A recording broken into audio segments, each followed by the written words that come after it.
Hello, everyone. How's it going? Continuing to talk about sci-fi cinema of the 1980s, and today I'm going to talk about the 1984 film The Brother from Another Planet.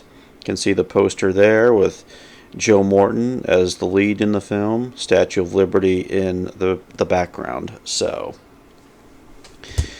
Brother from Another Planet was written and directed by John Sayles. Sayles was at the forefront of the indie film movement of the 1980s and into the 1990s, made a number of films that were socially conscious, dealing with issues of history and class and race and labor issues.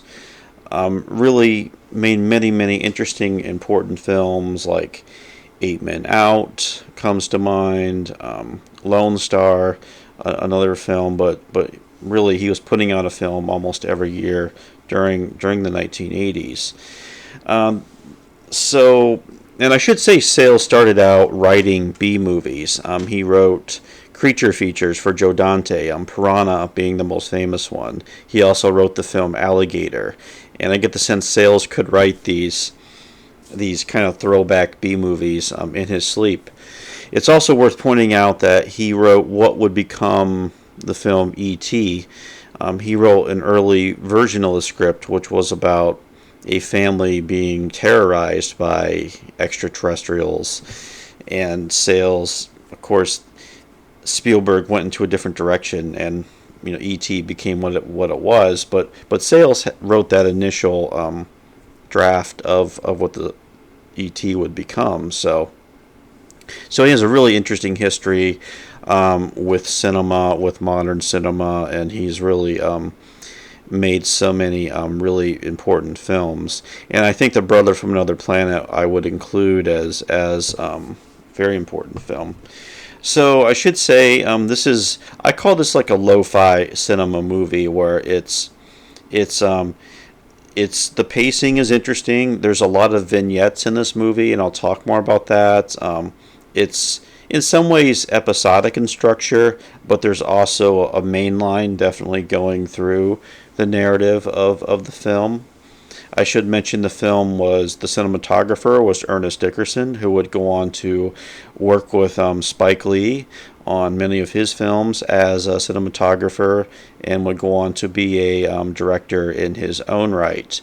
The star of the film, Joe Morton, who plays the brother, the name of his character, has had a fascinating career in movies and television. He's appeared in many, many things. Most famously in the sci-fi genre, he appeared in Terminator 2 as the founder of Skynet. Very memorable in that film. But he's done so much incredible work over the years, and gives a really impressive performance in this film. What makes his performance especially unique is that it's a nonverbal performance. His character is unable to speak, so he has to rely on, body language, and you can't speak. So, really challenging for any actor to take on this role, and he did a really great job with that. Just to talk a little bit about the story of the film, so.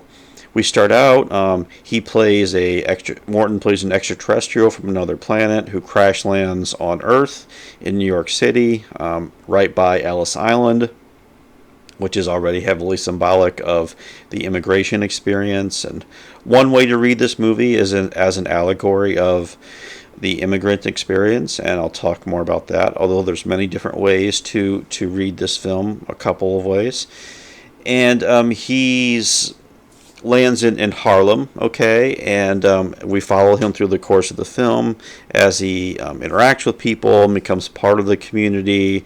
And there's a real arc happening in the film where he starts out where his clothes are tattered. I mean, he's walking around, he looks like almost like a homeless person walking around, and eventually he is taken in by people. He's able to find work. He has certain skills. For instance, first of all, if he can heal, he has a healing skill, not unlike E.T., and he's also able to fix things, electronic appliances. He gets a job working at arcades, and he can fix machines, and that's of course allows him to make a living.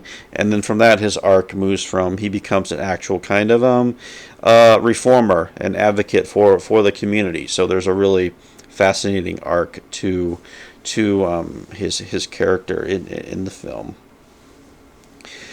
There's a lot of social commentary about the 1980s in the film. It is set in Harlem, and it was filmed on location in Harlem, so the film has a real documentary quality to it at times, where you feel like we're just observing everyday life. The camera is there, and the story is just happening in the midst of everyday life. So there is that realism aspect to it. There's a lot of commentary on Reaganism and the budget cuts that were happening to cities, and some of the scenes take place at a social services office that are overwhelmed by the budget cuts and doing what they can to help the community. So that's a big theme in the film. And there's also a lot of historical commentary in the film as well. First of all, the setting itself of Harlem and its importance to African American culture and history. A lot of the scenes take place in a bar, and the patrons in the bar often talk about the history of Harlem. One character speaks of it as the end of the line, which I believe could be a reference to the Great Migration. The migration of African Americans to northern cities in the early 20th century, and how Harlem would become just a center of African American arts and culture during the 20th century. The Harlem Renaissance, of course, just a movement in literature and music and other arts during the 1920s and continued throughout the 20th century. So there's a real sense of history in the film, but also the present as far as what's happening to the city in the midst of the 1980s and some of the issues facing that part of New York at the time. And the story gets in, well, one of the subplots towards the end gets into the problem of drugs and opiates in the city, and heroin specifically. So there's a lot of commentary on contemporary things happening in there as well. There's also two other characters I mentioned. There's two other aliens who are hunters who are aft trying to capture Joe Morton. One of them's played by John Sayles, and these two guys, they act very strange. They move in strange ways, strange rhythms. And then in an interview with John Sayles, he mentioned how they were often filmed backwards. How he would take their movements and move the film backwards. So they have this otherworldly quality to the way they move. And of course, they're trying to find the brother. And there's a really funny scene where the two men in black, as they're called, they go into the bar and they start asking people for their green cards, acting like they're immigration officers. And one of the guys in the bar says, "Look, we built this country. How dare you even ask us for a green card?" So that was a funny scene with a real point to it. And and the other allegory in the film is, I think, the allegory of escaping slavery to freedom, that journey from slavery to freedom, which is like there's a scene where the brother's at a museum with a little boy he's befriended, and they're learning about the Underground Railroad and the importance of northern cities providing sanctuaries to slaves who had escaped. So, and we get the sense that on his planet, the brother, he might have been probably was escaping slavery himself. Like, he kind of points to the pictures and nods to the kid, like, yeah, that's what I'm going through right now. So like I said, the symbolism and the allegory that of slavery to freedom is very much there in the film too. There's also just a lot of fun, just really interesting scenes. Like there's a scene in the video arcade, and there's a a young woman who plays one of the games, and she can just play all day on one quarter and keep beating the game. And she talks about how her mind moves so fast. It's so easy for her to beat the machine, but she says it's hard for her to live her everyday life because she's moving so fast and everyone else seems to be so slow. And the brother sort of nods like that too, like that's kind of how he sees things, where he's learning quickly and perceiving things really quickly. So a small moment in the film. There's a scene on a subway fit with Fisher Stevens, who plays a kind of a street magician, card magician, and he's doing a card trick, and that's a really interesting scene. And they stop at 125th Street where Harlem begins, and he says, "Watch all the white people disappear," which is a really funny moment in the film. So there's just a lot of little moments like that are really you remember, and they're really done well. Yeah, and I think back to, and we can also see the social divide in the film, the racial divide in New York City, kind of what I mentioned with that previous scene. And the brother quickly catches on to all this too, where he learns how, you know, the social structure of this society, and how some people have more privileges than others. And we can, just through Joe Morton's performance, we can see how he's able to perceive that and learn quickly about how things are going on, and how maybe the planet where he came from is very similar to what culture in America was like in the 1980s. So just like I said, a lot of rich themes and performances in the film. I think some of the other big themes in the movie are the power of community, even in the face of decline, the problems of crime, and the film does get into the drug problem, as I mentioned, at the time in the city.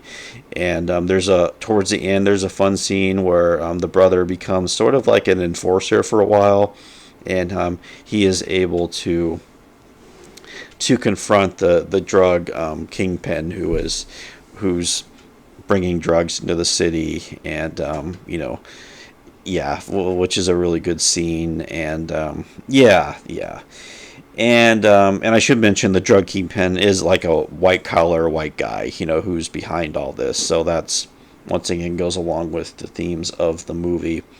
But there's also, I think, the theme of the power in community as well, and how really what saves him is people coming together and standing up to the forces that are trying to stop him.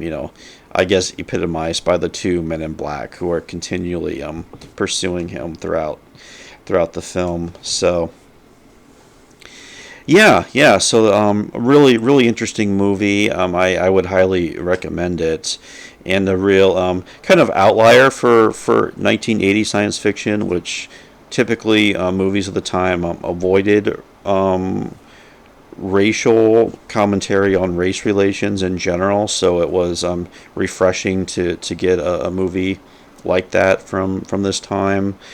I think I was looking online, and this film is available for streaming, like on Tubi and places like that, so you can watch it for free. But hopefully someday it gets a Criterion release where it can get a full restoration and get what it deserves, as far as so people can watch it in high quality. And because the film really deserves that. So those are my thoughts on The Brother from Another Planet. Thanks for watching, and I will talk to you later.